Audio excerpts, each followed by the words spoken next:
With the new year coming in, you may be thinking that you'd like some nutrition changes for 2021, and calorie counting might be something that you've considered. Well, let me give you a case study of one of my clients. She came to me counting calories very precisely, like weighing every component of all of the meals that she was creating. She was also stepping on the scales twice a day, and she plateaued. She was really frustrated and feeling a bit defeated, desperate for change, but not really knowing what to do. She was just cutting calories, and not seeing the results. So this is what I did. We brainstormed some ideas forward, and I suggested cutting the calorie counting using a different method. And over the next 12 weeks, she started to lose another stone in weight whilst actually eating more and feeling better because she wasn't having to spend the time thinking about the numbers and counting the calories. So if you want to know more, head to the description section now, drop your name there, and I'll send you some more ideas about how to do this. Today though, we're going to delve into the main issues with calorie counting. And that's not to completely bash calorie counting. It can be very effective, especially in the short term. But a question I often ask my clients is, do you want to be calorie counting in 10 years' time? And most of the time that answer is no. So in which case we need to explore an effective method that is actually sustainable that you want to do long term. Okay, so let's break this down. So the first errors that we're going to look at is the errors with calories in. So this is assessing how many calories that you're putting into your body via food. And these are some of the errors that I have come up with as a precision nutrition coach and student. So the first one is that calorie counts are imprecise. So when you turn over to look at the package of whatever it is, your iced bun or your slice of bread, those calories that it says per slice or per portion, those are averages based on lab tests. And believe it or not, there's up to 50% error with those. Yeah, I was surprised too. Secondly, we don't absorb all of the calories that we consume. So quite often food will pass undigested through our intestines, and therefore you're counting it as food that you're putting in, but actually you didn't absorb the calories from it. And that can give us up to 10% error. The third one is how you prepare the food actually changes the amount of calories that you absorb from it. So for instance, if you were to cook the food, chop it, blend it, or perhaps even let that food become a bit riper, like a banana say, then that would increase the amount of calories that your body can actually get from that food. And then the next one, and this is like really key, really important, is that individuals absorb calories uniquely and variably. And this is not something to get frustrated about, like your gut bacteria is unique to you. Of course it is. So therefore, don't be frustrated that you don't fit into some sort of generic formula. Your body is yours, and therefore the emphasis is on you learning about that. What works for you? That's exciting. And then finally also, what can also affect calories in is that people aren't actually great at eyeballing portion sizes. So they might sort of, if they're stir frying something, pour some oil in by hand, and they might kind of grab a handful of chocolates, go more. And what can happen is that actually you can very easily overconsume calories that you're not aware that you're doing. And there was one example of this that I came across that I found really fascinating, was that someone, a client, had been pouring oil in to stir fry, and that stir fry oil that that person was using was actually 750 calories worth compared to the 100 calories that he thought he was consuming. Big difference? Heck yes. So if we add all of those up, that means the calories in can be up to 25% wrong. And again, this is not completely calorie count bashing, but what I'm asking you is individually, is it worth the work? Is it worth the work?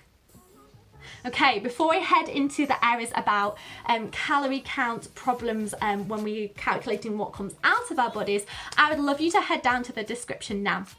If you head down there, click on the link and pop in your name and email, I have a free Getting Started plan to send you. It's a 7-part video course with PDFs as well, and it's going to start to break down for you a way to start changing that's not going to include dietary restrictions. No diets, okay? So go and get that landing in your inbox in the next couple of minutes. Okay. So here are some of the problems with calculating calories out.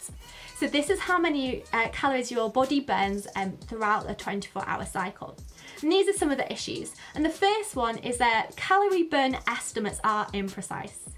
They are quite often lab averages based on your weight, your gender, your age, and an approximate activity level, so how active or sedentary you are. Fitness trackers, if you wear one of those, would you believe it, the error involved with them is between 9 and 23%. I used to wear one religiously. Like, I had a very popular brand of fitness tracker, and whenever I delved into calorie counting, which was never long term, I found it incredibly frustrating. It had quite a negative effect on my mindset because I felt like I could never stick within the calories that it said that I was burning.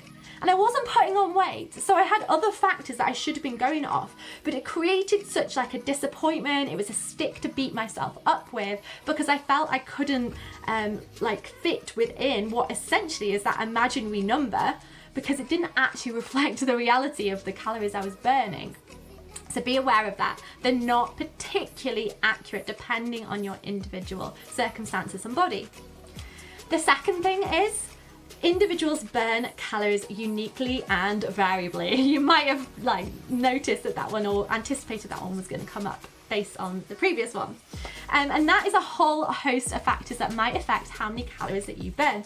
So the first one, is your genes, okay? But don't go dumping this responsibility on your genes. You can still influence them. There's something called epigenetics, and that's how environmental factors can influence the genes that are expressed or not expressed. Secondly, there's also something called brown fat. So if you are an individual with more brown fat cells, and quite often that's in colder climates, then that brown fat has more what we call mitochondria in. So they are the energy powerhouses and they chew through more food to release energy. And then also sleep. I'm going to be chatting about sleep in another couple of weeks, but here is a stat that is mind-blowing. So if you don't get enough sleep, that can decrease the amount of energy that you burn between 5 to 20%. Is sleep therefore worth getting on top of? Heck yes, and not just from a calories and weight perspective. 5 to 20%, who else is surprised by that? And then also hormones. So if you are a woman with a menstrual cycle, then actually across that 28-ish day cycle, then the amount of calories you burn is pretty different.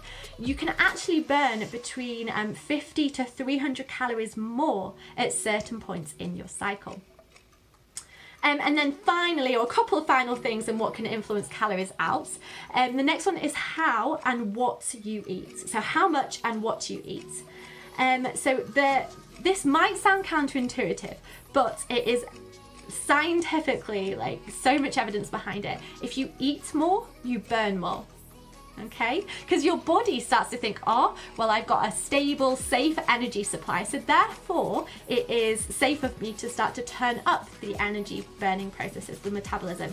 And it's something called adaptive metabolism, and it works in reverse as well. So if you diet or if your food is restricted, then your metabolism will adapt down in order to prevent starvation. Literally, it exists to look after you, to ensure your survival. So if you eat more, you burn more. If you eat less, you burn fewer calories.